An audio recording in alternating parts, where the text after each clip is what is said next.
based only on the pandemic here.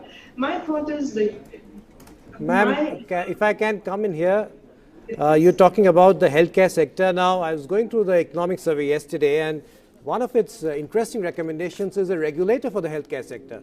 It says it will make healthcare more equitable and fair for the common man, especially for the poor. Is that something you think is a doable idea? But at some point, it also makes the case that India is an over-regulated country. So there are two different strands here. India maybe as an over-regulated country and a regulator specifically for the healthcare sector.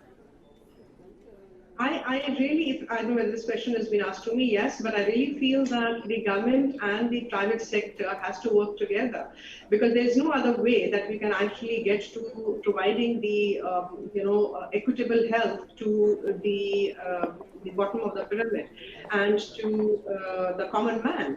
We really have to find a very synergistic approach towards working on our healthcare. It has to be a holistic approach. It can't be actually burdened only to the government sectors. But yes, the regulator, because now the private sector is going to pitch in, hence the regulator has to be a little more, I would say, forward-looking, and which it is already, but it actually has to understand that even the private sectors, just to provide the healthcare and the insurance, they're also I need to move on to some other guests. understanding of the requirement of the health. Vice President of PhD Chamber of Commerce is with us. Saket, we are seeing the markets reacting favorably, perhaps to some sense of expectation, but very clearly the budget needs to deliver on several fronts. What is it that you would want the budget to be doing in terms of the number one priority? Spending on the ground. I think that's the single most important thing too. And I just don't think there is a resource issue. I think what Dr. Saluja was just talking about, there is money lying in banks. Banks have too much liquidity but too little capital and too little trust, I guess, which is the whole CVC and whatever else issues. So they don't lend.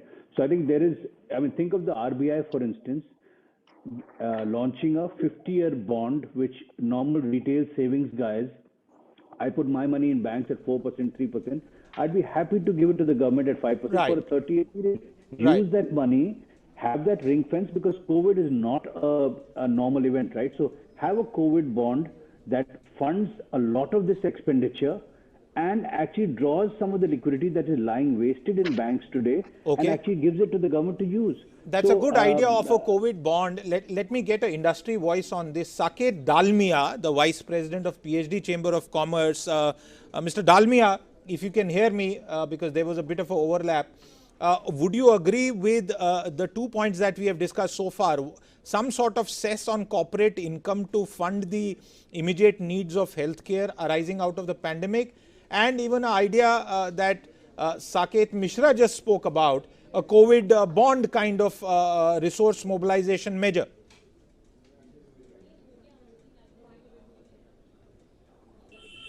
Funds.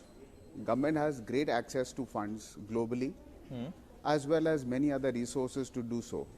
So I don't think it's an issue of ability to raise funds.